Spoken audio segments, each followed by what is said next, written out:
what a lovely day!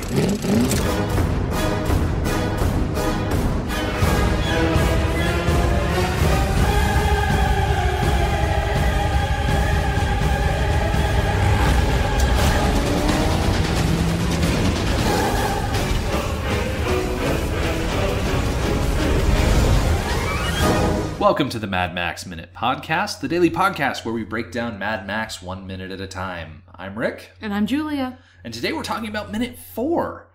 It begins with Roop talking to Sars on the radio and ends with Charlie crashing through a road sign and spinning out on the side of the road. So we start off, as I said, with Roop calling Sars for more information. And we talked earlier about how this chase is really personal for them. And they say it flat out in the dialogue right here that it's not so much that Knight Rider killed a police officer, it's that he stole one of their cars. Right. That's what hurts. Yeah. It was a V8 Pursuit Special. Yeah. It's not just that he stole a car, he stole one of their Pursuit Specials. Yes. I think this kind of goes back to, remember earlier we were talking about separate bodies of law enforcement? Yes. I think the Pursuit Special is an MFP-specific vehicle. Right. Meant for, like, highway chases. I remember seeing on the wiki that the Pursuit Special is one of their cars. Yeah. It might have been that the police officer he killed might have been an MFP, might not, but he stole their car, and it's friggin' personal. So you think that that's more personal to them than the fact that he killed a cop? I think so. Well, I hate to say that because it seems really unfair to them to cast them in that light.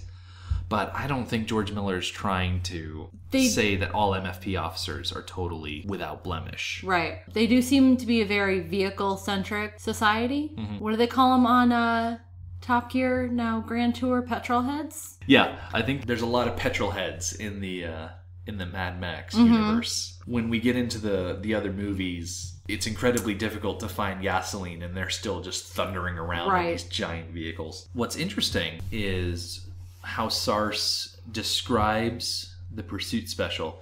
It's obviously one of their V8's Pursuit Special on methane, very toey.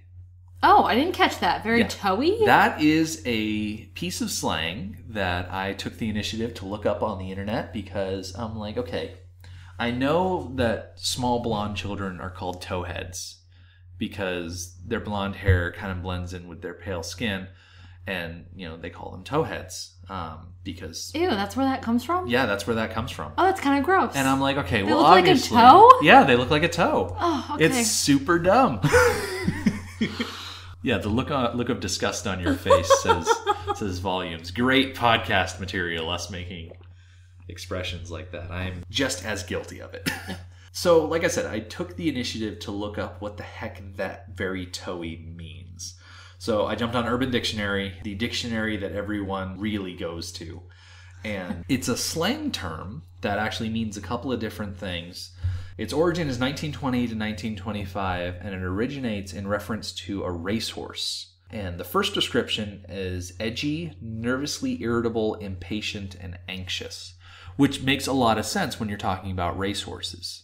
Mm-hmm. If you've got a horse that you're looking to race, and they're very irritable, a lot of the times they're pawing at the ground, essentially towing the ground, so you can describe that as being toey. Ah, okay. So the Pursuit Special is, you know, one of those things where it's probably meant to go fast, but it's not one of those cars that necessarily is super easy to drive. Yeah, probably like very fast acceleration, but not easily controlled acceleration. Yeah.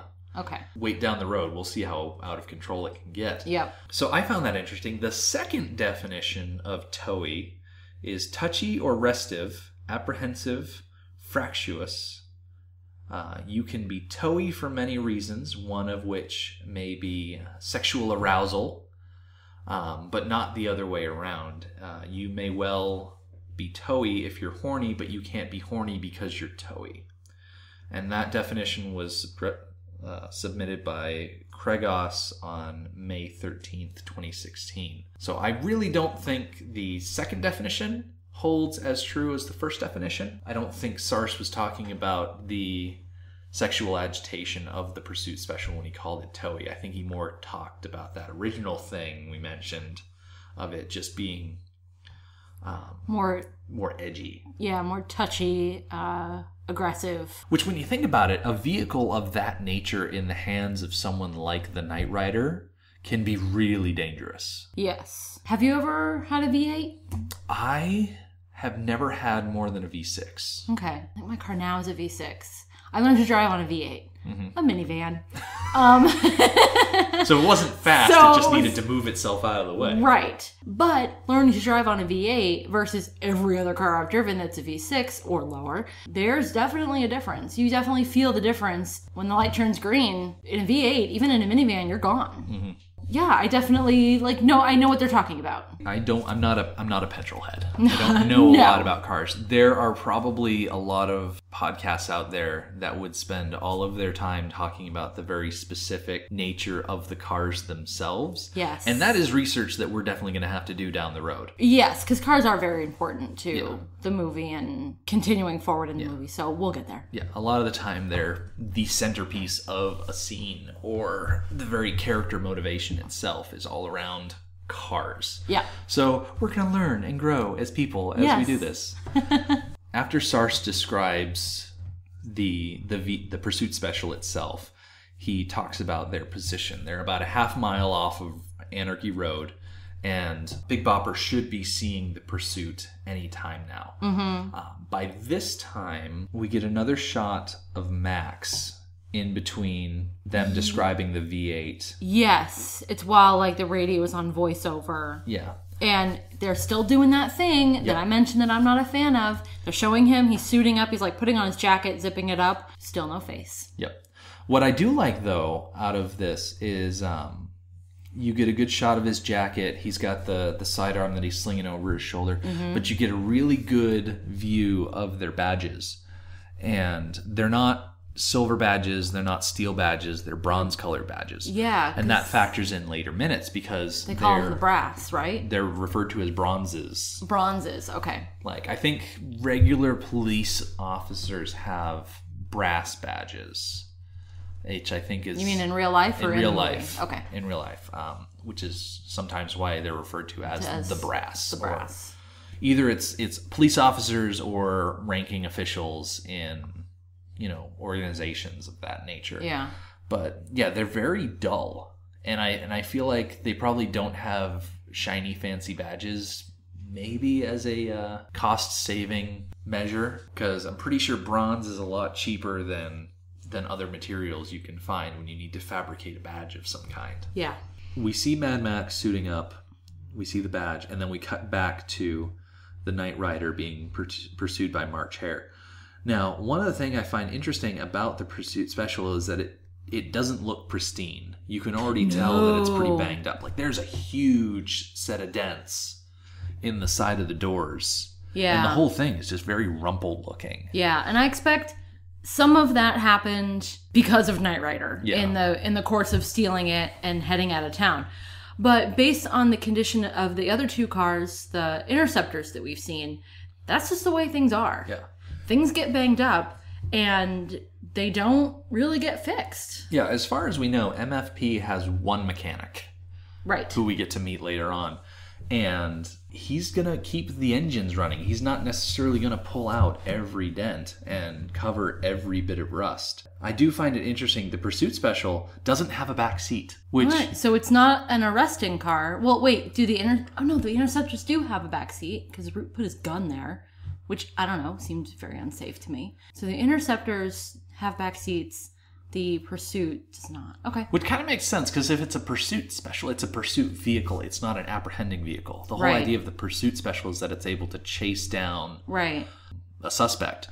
It's not necessarily going to take that suspect back. But, I mean, even in the regular patrol cars, they have back seats. But, in modern police vehicles, they have grates or windows or something dividing the back seat from the front seat. There's nothing like that. And you can tell with the reckless abandon that Roop kind of throws his rifle into the back seat. It's they don't even have properly stored firearms. So I imagine that with the MFP, you're not looking at a lot of... Arrests, yeah. You're looking at more body bags? Yeah. I mean, you don't have to worry about a body coming back to life and strangling you all that much. It's not that kind of movie. I would also like to note that this whole time that the cars are talking between each other about their locations and the plan, Knight Rider can hear the whole thing. Oh, yeah. Yeah. He knows exactly what's going to happen, which becomes obvious. Yeah. Now, here's the thing, though. So we see the Knight Rider followed by March Hare, and then in the next shot we see Big Bopper come off that dirt road and get onto whatever street is going to connect at that intersection. You had a bit of an observation about that cornering. Yeah, I felt like it didn't seem like misplaced in the film. Like it seemed like it belonged there, but it did seem like it was for the sake of filmmaking. That you get this great shot of them going from a paved road to an unpaved road, spinning out a bit during the turn, and the great, puff of dirt in the air. It's just a great shot. Kind of adds to the sense of urgency. Yes. That we're building with all of the back and forth, and especially with Roop and Charlie with their kind of bumbling ways. Yeah. And it's a good establishing shot. It's a good establishing shot because what we see after that is it goes inside the vehicle as they've just made the turn. And Roop gives the just excellent line of rip the guts out of it, give it the bejesus. Yeah. And meanwhile, he's got this sawed-off shotgun that he's pulled from God knows where. Yeah. Probably between the seats or something like that. But, okay. I'm not an expert on firearms, but I know enough. So these guys are pursuing someone moving at high speed on the highway, and his weapon of choice is a sawed-off shotgun. Now, shotguns have a spread inherent to their design. Yep. Small lead pellets expelled out of a tube, and then they expand. There's a definite lack of communication here because I think Roop is thinking that they're going to get up alongside the Knight Rider and he's just going to blow him away with a shotgun. Meanwhile, Charlie's on the other side of the car and he's got a completely different idea. Oh, I love that. I love that. If you pay attention to Charlie instead of Roop, the first half of his muttering, I don't know what he's saying. Oh yeah, it's not in the script. Yeah, the second half of the muttering, he's like, I'm going to ram him. I'm going to ram him. Oh yeah, and he is so freaking excited. Yes. Now, compare that. Charlie muttering and formulating his own plan that he's going to ram the Knight Rider. Compare that to which one is driving the March Hare? Is it Sars or Scuttle? Is driving the March Scuttle, who we commented before, stone-faced. He has a task. His task is to drive. That is what he's doing, and he's focusing on it. Notice his driving, by the end of this minute, is going to be much more successful than Charlie's driving. Yeah. So, yeah, Charlie is, again, juvenile. Yeah, he's super excitable. But now, granted, they've each got a different plan. Roop's got his shotgun out. But the thing is, he had a rifle. He had a long-range scoped rifle. If he was so dead set on shooting the Knight Rider, why not go back and grab the rifle? Yeah, it's going to be a lot more guns sticking out the window, but it's going to be a hell of a lot more accurate. And you'd be able to... Now, granted, I'm not saying that Roop has amazing marksmanship skills, but even if you're shooting from a distance with a scoped rifle, you have a lot better chance of doing debilitating damage to the car with a rifle than with a shotgun. And it's not just that he only has the rifle and the shotgun, he also has a sidearm. Yeah. So I think George Miller really likes the idea of the sawed-off shotgun with the crit pistol grip as far as style is concerned. Yes. But as far as practicality is concerned, it doesn't work for the situation. No, I feel like the whole thing about Roop shooting Knight Rider from the car, both of them speeding towards each other, is just ridiculous. Yeah. So I don't think Roop has a really clear idea of what he wants to do and how he wants to do it. He doesn't choose the right gun. Mm-hmm. The whole idea in and of itself is a bit ridiculous, I think. And the way that he handles the rifle, so he opens it up to check the chambers. Yep. Which I guess is a thing that you do. Yeah, he breaks it. He pops it open, checks it, closes it. Closes it. The way he does that, the expression on his face, the movement of his hands, looks like he doesn't know what he's doing. It's another instance of Roop being bumbly. Yeah. Now, quick interruption. Yeah. We're not firearms experts. We're going to use the wrong terminology. Absolutely. Please don't get upset. I'm going to use the word thingy a lot because Yeah. I have no idea what I'm talking about when it comes to firearms. But yeah, I totally agree. Roop is a bumbler. Yeah. Okay, the way that Roop looked as he was doing that is the same way I would look. If I was in a car and I had to quickly make sure I could shoot the shotgun, that's how I would look. And I have shot a shotgun once and I didn't like it. And I had the opportunity to keep shooting it and I was like, no thank you. That's the same way that I would look when doing it. Bumbling like I don't know what I'm doing, but I want to know what I'm doing and just pretending. Yeah. I think when you really look at this plan, because the whole last half of the minute is taken up by Roop and Charlie in their vehicle coming up on We do see a lot of the lead up the to Knight that. Rider. And yeah, there's a lot of lead up. And it's funny because you can see a lot of it. This is an open field. It's not like you're in New England where there's a lot of tall trees obscuring the view. Like, you can come up on someone suddenly and surprise them. Oh, yes, you can. When there are trees. When you're in an open field like they are here, like, I'm not surprised that the Knight Rider figures out what's going on. Right, know exactly how to handle it. Yeah. It's funny because as they're speeding up towards this intersection, Sars calls him on the radio and asks, can you see him yet?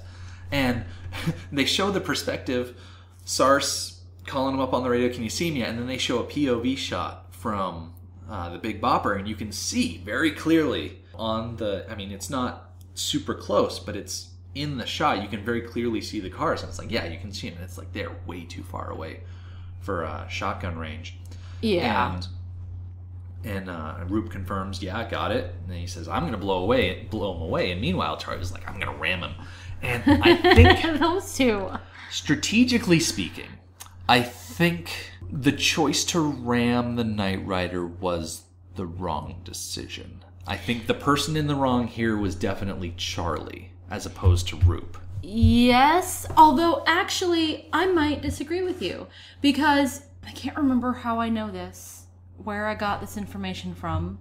But there's a maneuver in police chasing where the police car comes up alongside the lead car that's speeding away and does a thing on its back bumper and causes the car to spin out. Like, it puts pressure on the back bumper.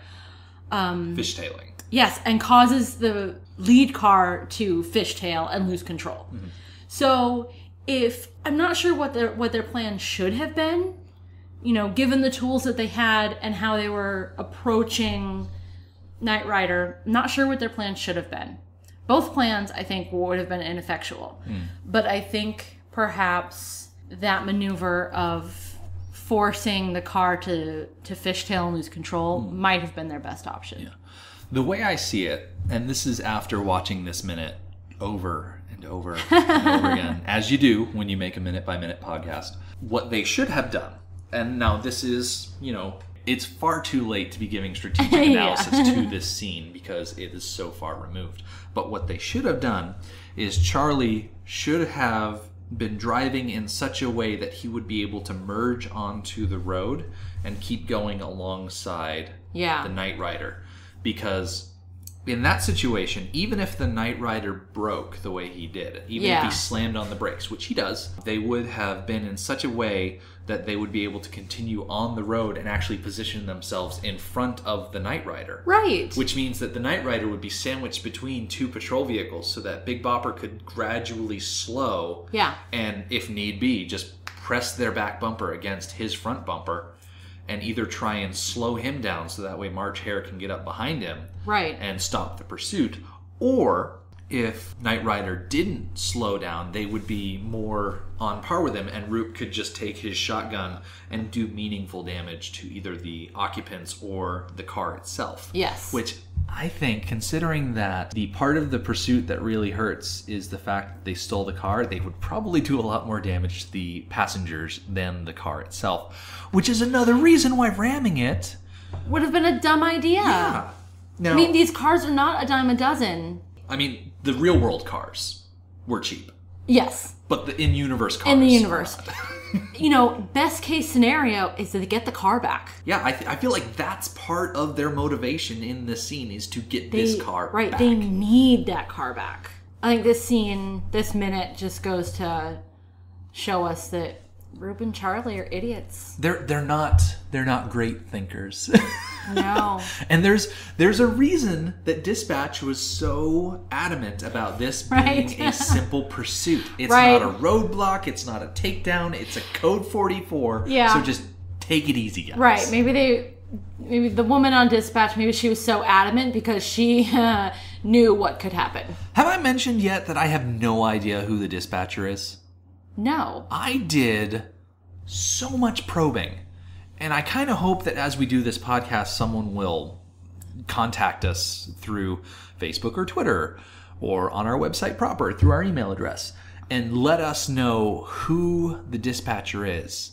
Yeah. Because I cannot for the life of me figure out who on the credits, and I know pretty much all of the credits. I think there was one name that was uncredited that I wasn't able to really figure out. They didn't list a dispatcher. I'm surprised because she features so heavily in the first few minutes, but we hear her throughout, don't we? Oh, yeah.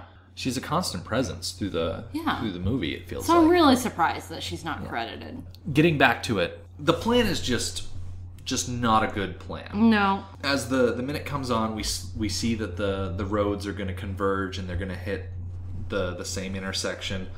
Roop is going to try and shoot. Charlie's going to try and ram. And because they're out in the open, and Knight Rider, because he's turning his head around to laugh at March Hare behind him, he clearly sees Big Bopper coming up. Yep. And just slams full force on the brakes. And, of course, Big Bopper just sails right by. Yep.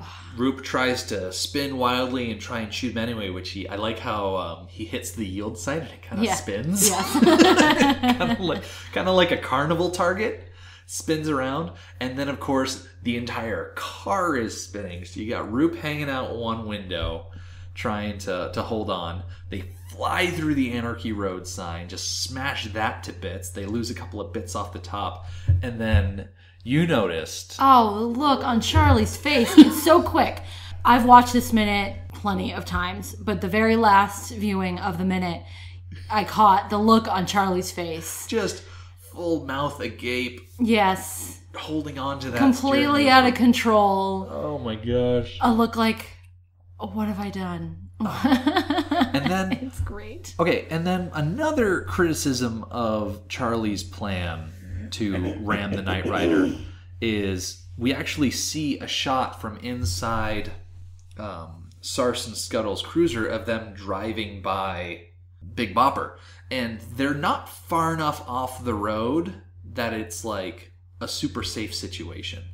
Another detail that I just found, rewatching the minute just now on mute, is March Hare. They have a little, they have rosary beads hanging from the window. Oh, okay. So that gives us a clue that there is... Oh no, that might be Big Bopper. Oh, I'll bet it's Big Bopper. Yeah. Because I'll bet they're Charlie's. Yeah, because there is that exchange. Because there's an exchange, I think, in the next minute. Because, yeah, the car that actually speeds by... Yeah, it's definitely... The POV of the car we're looking at is the car that's moving. It's a bit of it's an incontinuity thing where it's almost like... I think the angles that you see don't quite line up. Oh, okay. But you still get the idea that they're having to swerve to avoid one another. Yes. Which is another, like I said, huge criticism of Charlie's plan.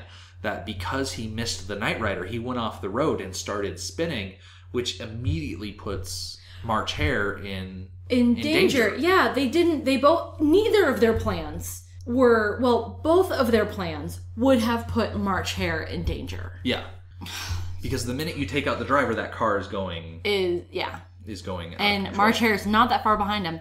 So... Going back real quick to the rosary beads, I think it tells us that there is still organized religion. And that, in this world of Mad Max, before a formal apocalypse happens in between movies, that as society is going downhill, some things that have stuck around are organized religion. Which, when you think about it, when the world is ending around you and you see everything going downhill, it makes sense to cling to those things that are familiar and comforting. Yes. And I think that's definitely part of Charlie's character. Yeah, and now that you've noticed the beads, as we go forward and we see more shots throughout the movie of the inside of their cars, we'll notice whose car that those beads are supposed to be in. Oh yeah, and there's definite advantage of going minute by minute because you start noticing these details because you spend so much time watching the same scene over and over.